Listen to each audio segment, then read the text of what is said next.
Unnao rape case जिसने पूरे देश को झकझोर के रख दिया था, उस मामले में हाई कोर्ट का ऑर्डर आया है, दिल्ली हाई कोर्ट का। उस ऑर्डर पर पीड़िता का क्या कहना है, हमारे साथ बात करने के लिए पीड़िता मौजूद है, उनकी मां हमारे साथ मौजूद है। और आगे अब उनकी क्या एक्शन रहेगा, आगे वो क्या करने वाली है, हम उनसे बात करते हैं। जो ऑर्डर आया है अभी, उस पर आपका क्या कहना है? मेरा इस पे यही कहना, मैं कल कोर्ट गई थी, हाई कोर्ट गई थी। जजमेंट में जजमेंट जैसे मैंने सुना, मैंने विरोध करने की कोशिश किया। जज साहब खड़े खड़े ही जजमेंट सुनाए हैं, वो बैठे भी नहीं हैं और जजमेंट सुना के चले गए। मुझे इस जजमेंट से बहुत दुख, मुझे बहुत आहत हुई कि मैं सुसाइड कर लूं। बट मैंने अपने बच्चों को सोचा और परिवार को सोचा कि मर के तो इंसाफ नहीं मिलने वाला है। अगर भगवान ने जीवित रखा है इंसाफ के लिए तो संघर्ष करेंगे, न्याय मिलेगा।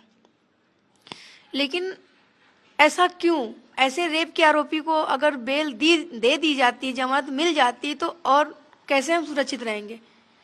मेरे पास बस उनके वकील यही बोलेंगे कि सुरक्षा का हवाला देते हैं कि सीआरपीएफ की सुरक्षा, सीआरपीएफ की सुरक्षा। भाई पहले बात, मेरे चाचा की बेल खारिज की गई, खारिज हो गई उन्नाव से, लखनऊ से, कहीं से भी खारिज हुई है, मैं ये सुनने में आया। उसके बाद में परिवार की, पैरोकार, गवाहों की सुरक्षा हटाई गई। उसके बाद में बहस हुई, मैं बहस में बराबर जाती रही। बहस में इंग्लिश टू इंग्लिश बहस हुई है। अगर देश में यही चीज लागू हो जाए, जो हिंदी में बहस हो, तो जो गरीब महिलाएं हैं, जो लोग हैं, वो सुन के अपना कुछ तो सवाल कर सकते हैं कोर्ट में, जज साहब से पूछ सकते हैं जज साहब ऐसा क्यों हो रहा। लेकिन हमारे साथ में वही हुआ, आज ये हुआ है, कल का मेरे बच्चों के साथ होगा, मेरी बेटी के साथ होगा। मेरे बेटे के साथ अगर कोई मार दिया, मेरे बेटे को, मेरी बच्ची के साथ हुआ, तो मैं तो माँ हूँ, माँ ने तो झेल लिया जो झेलना था, लेकिन बेटी कैसे झेलेगी, बेटे के परिवार कैसे झेलेगा? ये हुआ। उसके बाद में सर मुझे न्याय नहीं मिला। मुझे पूरा भरोसा है, आंख बंद करके भरोसा है कि मुझे सुप्रीम कोर्ट से न्याय मिलेगा। और एक सीबीआई के अहम गवाह हैं वीरेंद्र यादव, वो भी न्यूज़ से हैं। कुलदीप सिंह सेंगर तिहाड़ जेल से उनके ऊपर सुरक्षा का मैटर लगा था, उनके पास भी सुरक्षा थी, उनकी सुरक्षा हटा दी जाती है। और उसके दूसरे दिन बाद गैंगस्टर और ये सब केस लगा के उस बंदे को 50 दिन उन्नाव जेल में रखा गया। उसे करंट लगाया गया हीटर में। मुझसे बताए वो कि आप, मेरे साथ ऐसा ऐसा हुआ है बहन। हमने कहा कि ठीक है, मैं आगे जाऊंगी आपके लिए, क्योंकि आपने मेरे पापा के केस में गवाही दिया है। जो लोग नहीं दिए हैं वो आपने सीबीआई और कोर्ट को दिया है। उसके बाद में उनको 50 दिन जेल में रखते हैं, उनको मारते हैं, उसके बाद में फिर छोड़ते हैं। और कुलदीप सिंह सेंगर इशारा किए हैं जेल से, उनका वकील अवधेश सिंह खिलाफ पार्टी के, उन्होंने किया है सब कुछ। और ऐसे परिवार में कोई नहीं, परिवार में मेरा भाई है, कोई नहीं रह गया। मेरे चाचा ने क्या किया? मेरे चाचा ने ना किसी बेटी को छेड़ा, ना तो किसी बेटी के साथ रेप किया, ना तो किसी बेटी के साथ कुछ किया, ना तो किसी बहन बेटी को आंख उठा के देखा। लेकिन उस इंसान ने क्या गुनाह किया कि उसको 7 साल हो गए जेल में, बाहर नहीं निकल पाया? क्योंकि कुलदीप सिंह सेंगर पावरफुल है, बीजेपी की सरकार, बीजेपी का ही नेता। अब बीजेपी ने तो अपनी पार्टी से फिलहाल तो निकाल दिया, बीजेपी ने पार्टी से निकाल दिया, लेकिन जो उनके समर्थक हैं, जो उनके लोग हैं, वो तो बीजेपी में फिर भी। अच्छा, अभी जो आप और आरोप लगा रही थी, ये सारी मारपीट के जो गवाह हैं उनकी सिक्योरिटी हटाई गई, इसको लेकर के आप लोग कभी कोर्ट गए एप्लीकेशन, या पुलिस के पास गए शिकायत लेकर के? पुलिस के पास गई, एप्लीकेशन कई लगाई हैं, कई रजिस्ट्री की है, लेकिन पुलिस ने कोई एक्शन नहीं लिया, कुछ नहीं किया। मैं कोर्ट में भी लगाया, कोर्ट ने भी अभी सुरक्षा का ऐलान नहीं किया है। लेकिन ऐसे मेरा परिवार, ऐसे मेरे पैरोकार, ऐसे मेरे गवाह, ऐसे मेरे जीवंतिया सेफ नहीं है, क्योंकि उस बंदे को बेल मिल गई है, कुलदीप सिंह सेंगर रेप के आरोपी। लेकिन अभी जेल से तो छूटना नहीं है ना, अभी जेल से नहीं छूटना। लेकिन पापा वाले ऑर्डर, मुझे ये भी लग रहा है कि जब रेप में उनको जमानत मिल गई, तो मर्डर केस में तो मिल ही जाएगी, क्योंकि हाईलाइट मामला, मेरे साथ रेप किया, एक लड़की के साथ रेप होता है, उसके पिता को अपने भाई से मौत के घाट उतरवा दिया जाता है। उसके बाद में ऐसा हो रहा, तो ऐसा देश में पहला ऑर्डर है कि रेप के आरोपी को बेल मिली हुई है। ये हर बेटी की हिम्मत तोड़ दिया इस जजमेंट ने। इस जजमेंट में हर बेटियों का इंसाफ लेना हिम्मत तोड़ दिया है। ऐसा हुआ है मेरे साथ में, और हम नहीं बैठेंगे जब तक कुलदीप सिंह सेंगर की बेल खारिज नहीं की जाती है, जब तक हम शांत नहीं बैठेंगे, चाहे मुझे जेल ही न जाना पड़ जाए।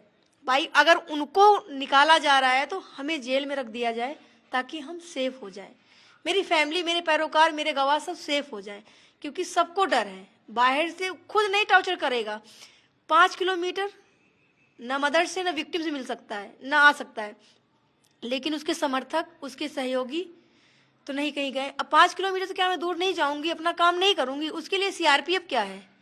मैं कई हादसे देखती हूँ कि आज सीआरपीएफ को ऐसा हो गया, ऐसा अटैक हो गया, ये हो गया, तो उसको अगर मरवाना ही है गुंडों से सुपारी दे के, उसने सुपारी भी दे रखी है हमारे नाम से कि 1 करोड़ की सुपारी दे रखी है मारने की, लेकिन उस इंसान का भी नाम नहीं मालूम पड़ा किस इंसान को उन्होंने सुपारी दे रखी। इसकी शिकायत की आपने पुलिस से या कोर्ट में? ये चीज लिखित में आप लोगों ने एप्लीकेशन? कई एप्लीकेशन लिखा है, कई एप्लीकेशन में मैंने रजिस्ट्री भी किया है कि मुझे ये खतरा है, मुझे चारों तरफ से खबर आ रही है, ऐसा ऐसा किया गया है कि बाहर निकलते ही खत्म कर देंगे, चाहे वो सिक्योरिटी हो। उनके लिए 5 जवान क्या है? कुछ नहीं है। कहीं से बम ब्लास्ट करा देंगे। अभी लाल किला में क्या हुआ? लाल किला में भी तो बम ब्लास्ट हुआ था, तो कैसे आया? वो आतंकी घटना था। आतंकी घटना था, लेकिन ये भी पैसे वाले हैं, कुछ भी करवा सकते हैं। पैसे में बहुत ताकत है भैया, इसलिए हमारे साथ न्याय नहीं हुआ है, अन्याय हुआ है। तो अब आप आगे, आपका क्या फैसला होगा? आपने अपने वकीलों से, अपने सबसे बात की होगी? हमने सबसे बात कर लिया है। मेरा आगे का फैसला ये है कि हम सुप्रीम कोर्ट जाएंगे। मुझे आंख बंद करके भरोसा है कि मुझे सुप्रीम कोर्ट न्याय देगा, क्योंकि सुप्रीम कोर्ट ने मुझे न्याय की उम्मीद जगाई थी। न्याय की उम्मीद है, मुझे कोर्ट से उम्मीद है, लेकिन मुझे जजों पे वकील, क्योंकि जो डबल बेंच ने एक बात बताइए कि कल जब आप लोग इंडिया गेट पहुंचे थे, वहां पर प्रोटेस्ट करने, जब इसके बाद, तो आपके साथ कौन कौन लोग थे और फिर क्या हुआ, पूरी बात बताएं। मैं इंडिया गेट में धरना दे रही थी, तो वहाँ की पुलिस प्रोटेक्शन ने बोला। आपके साथ कौन कौन? कुछ लोग भी थे? मेरे साथ में योगिता भयान थी, एनजीओ की, वो मैडम साथ थी, और मैं वहाँ पे धरना दे रही थी, तो वहाँ पे पुलिस प्रोटेक्शन आई। तो बोली यहाँ अलाउ नहीं है, प्रदर्शन करना, धरना देना अलाउ नहीं है। तो जब पुलिस बोले अलाउ नहीं है, तो पुलिस को ये भी कहना चाहिए ना कि रेप करना अलाउ नहीं है। बहन बेटी को बचाओ, बेटी बचाओ बेटी पढ़ाओ, ये नारा है ना सरकार का। लेकिन जब ये अलाउ नहीं है तो रेप करना भी अलाउ नहीं है, किसी लड़की को छेड़ना भी अलाउ नहीं है।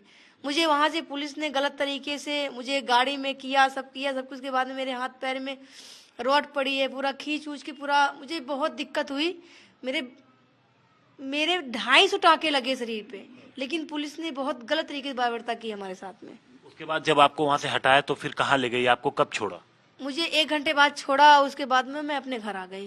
अच्छा, कहाँ छोड़ा आपको पुलिस ने? मुझे बंधक बना के कहीं रास्ते में रोक रखी थी, बंधक बना के कि तुम्हें ये नहीं करना है, तुम्हें कुलदीप सेंगर के खिलाफ नहीं बोलना है, तुम्हें ये, मतलब ये कौन कह रहा था आपसे? ये सब पुलिस वाले कह रहे थे।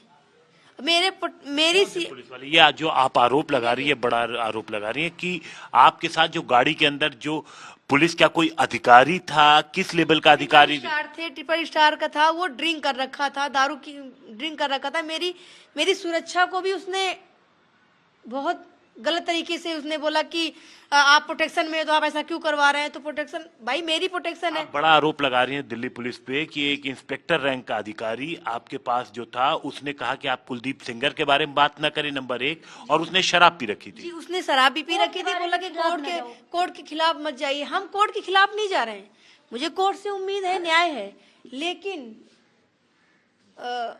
पुलिस ने ऐसा किया। आपकी सिक्योरिटी तो उस वक्त आपके साथ थी? जी, उस टाइम थी मेरे साथ में। पुलिस सिक्योरिटी क्या करे भाई? मेरी सुरक्षा करे, मेरा अधिकार थोड़ी छीने की। लेकिन अगर शराब पी के कोई पुलिस वाला रहेगा तो उसकी कंप्लेन तो होगी, तो आपने उसकी कंप्लेन की अलग से? अभी नहीं की, मैं आज कंप्लेन करूंगी जाके, क्योंकि उस टाइम रात का समय था, मैं जा नहीं पाई थी। उस टाइम दिमाग नहीं, उस टाइम बहुत मुझे अंदर से, क्योंकि जजमेंट हुआ था, मैं बहुत दुख में थी कि मेरा दिमाग नहीं काम कर रहा था, मैं क्या करूं। तो उनके अब घरों में आप खुशियां का माहौल है, पटाखे दग रहे हैं, तो क्या ऐसे रेप के आरोपी को बेल मिलने के बाद पटाखे दगना ये उचित है? तो सुप्रीम कोर्ट आप कब आज एप्लीकेशन लगाएंगे, क्या प्लान है आपका? अभी तो सुप्रीम कोर्ट 1 हफ्ते के लिए ऑफ है और उसके बाद हम कोर्ट जाएंगे। अच्छा, खुलते ही एप्लीकेशन हाँ, खुलते हुए एप्लीकेशन लगाएंगे, मेरे वकील लगाएंगे प्राचा जी। जी। तो ये आप देखिए, ये जो विक्टिम है इनका कहना है कि ये सुप्रीम कोर्ट की तरफ जाएंगी, जैसे ही कोर्ट खुलेगा वहां पे एप्लीकेशन लगाएंगी। लेकिन साथ साथ इन्होंने कल जब ये इंडिया गेट पे प्रोटेस्ट करने पहुंची थी तो उस वक्त पुलिस के व्यवहार को लेकर के भी कई गंभीर आरोप यहां पर पीड़िता लगा रही।